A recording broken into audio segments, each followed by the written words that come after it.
Hello, children. Today we'll start with the Lost Spring. Lost Spring, I'll tell you the summary today. Ines written this story and she's a journalist and columnist. She has discussed several issues about the abused children and women's problem. She was being noted for her lively and vivid descriptions, though she rarely gives the solutions. In this story, she had described the story actually describes the pitiable condition of poor children who have been forced to miss the joy of childhood due to the socio-economic condition that prevails in this man-made world. These children are denied the opportunity of schooling and they are forced into labor early in life.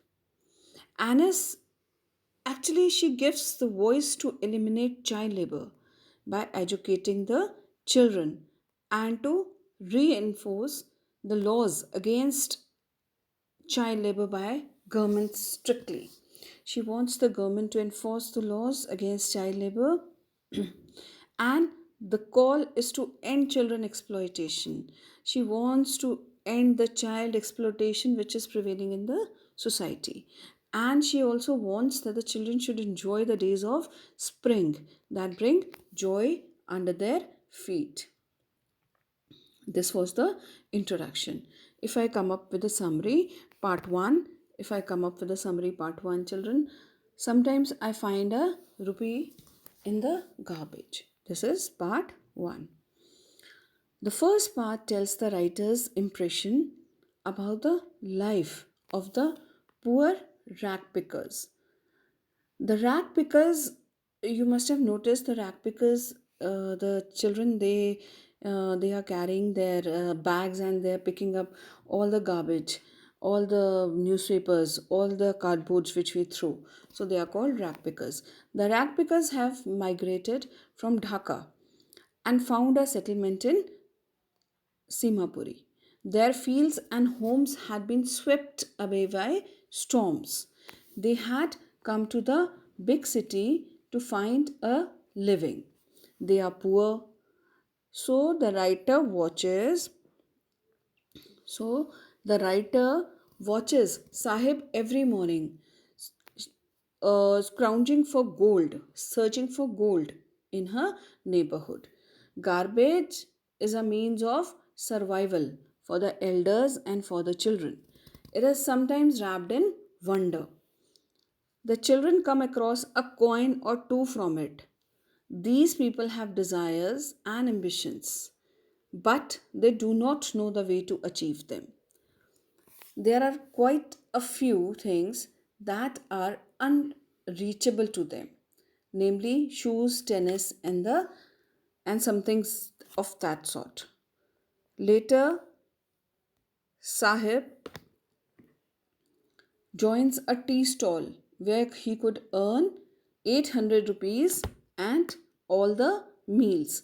The job was taken away his freedom. He used to roam here and there and he used to search. Children, in first part, you must have understood that sometimes I find a rupee in the garbage. Here, the I have told you the summary of the first part. Here, the writer she explains that there was a uh, boy Sahib, and he used to search daily. He used to go for rag picking and he used to scroll the garbage. He used to search for the garbage. He used to dig there and he tries to find out the gold. Sometimes Sahib finds a rupee or even a 10 rupee note in a garbage heap. So then there is a hope of finding more. So garbage over here, actually they have explained garbage. Garbage here, it has a meaning different from what it means to their parents. For parents, it is wrapped in wonder. For elders, elders actually they pick up the garbage and they sell it, so it is a means of survival. But for the children, sometimes when they find a coin or something like that, so it is the meaning, it is for them, it is a sort of a prize. So writer says, further says, that one winter morning she finds that Sahib is wearing sometime discarded tennis shoes. He must have found out in the garbage the tennis shoes, and that look strange over his discolored shirt and shorts. For one who was has walked barefoot, he used to walk barefoot, and he found a shoe over there, tennis torn out shoe, the shoes which we threw. So he finds out that shoe, and he was wearing that shoe, and he was very happy rather wearing that those shoes. It was like dream come true. Next he finds that he works in a tea stall, and he's paid 800 rupees. He is paid 800 rupees, and all his meals. Sahib is no longer his master now. Why he calls that Sahib is no longer his master's children? Because Sahib is not free. He's not free to roam here and there and scroll the garbage. Now he is a child labor. His face has lost his carefree look. He doesn't seem happy working at the tea stall. There is no option left. So, in the first part, we have come to know about Sahib, and in the second part, we'll come with now second part, children. In the second part of Lost Spring, the title is I Want to Drive a Car.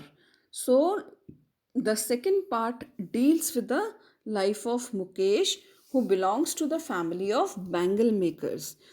Bangle, you must have seen your mama wearing bangles. So he belongs to the family of the bangle makers. Firozabad is best known for its glass blowing industry. Nearly 20,000 children are engaged in this business. And the law that forbids child labor is not known here. Actually, in the industry, in the factory, Mukesh used to work. The authoress comes across Mukesh in Firozabad. His family is engaged in bangle making, but Mukesh insists on being his own master, because as a child he wants to explore the world. He wants to being on his own master. So he says that I will be a motor mechanic. He announces, I will learn to drive a car. So second part, the title is I Want to Drive a Car.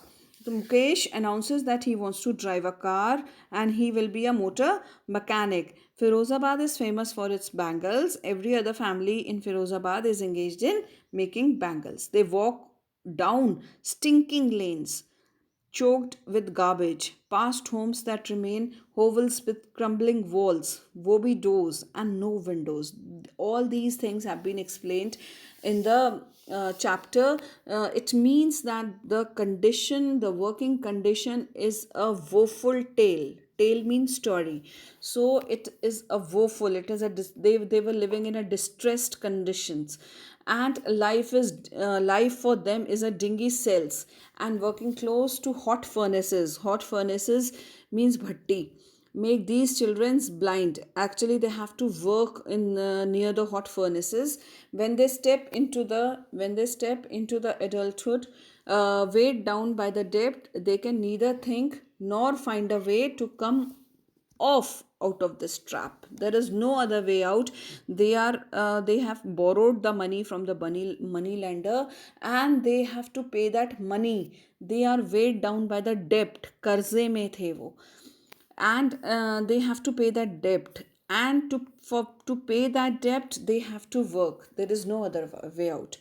So the authoress further says that the politicians, middlemen, policemen, and bureaucrats, they'll all obstruct their way of progress. The women in the household consider it as their fate and just follow the tradition. Mukesh is different from the rest of the folk there. He dreams to become a motor mechanic. So the garbage is far away from his house, but he shall walk. He says that I want to do something different. I don't want to engage in bangle making.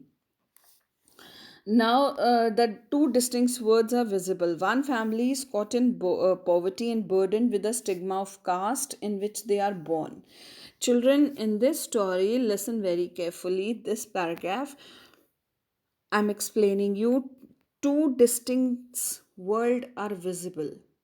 First part I told you, sometimes I find a rupee in the garbage. First part is sometimes I find a rupee in the garbage, in which one family is caught in poverty and burdened with the stigma of caste in which they are born. They are born rag pickers, so they have to pick up the rag.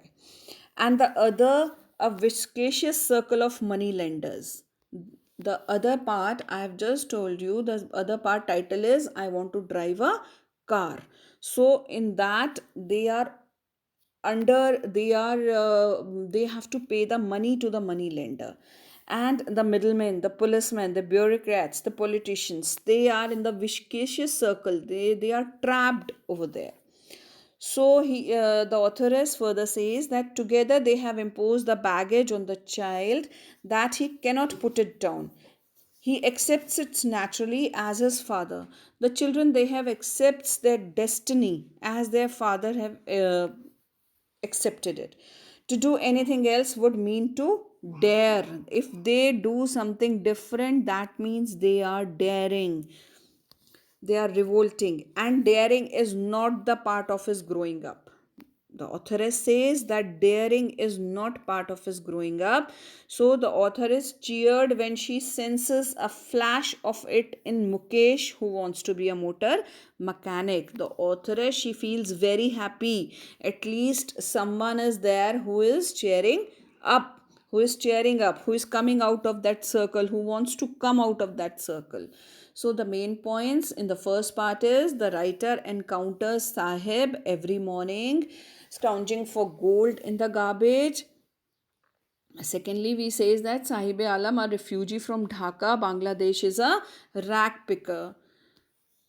He wants to go to school but can't. Why? Because he was very poor. He lives in Simapuri. Simapuri is a locality on the periphery of Delhi without any basic facilities. Most of the rag pickers live there. Food is more important for them than identity. Rag picking is different from children and adult. For adults, what is rag picking, children? For adults, it is a mean of survival.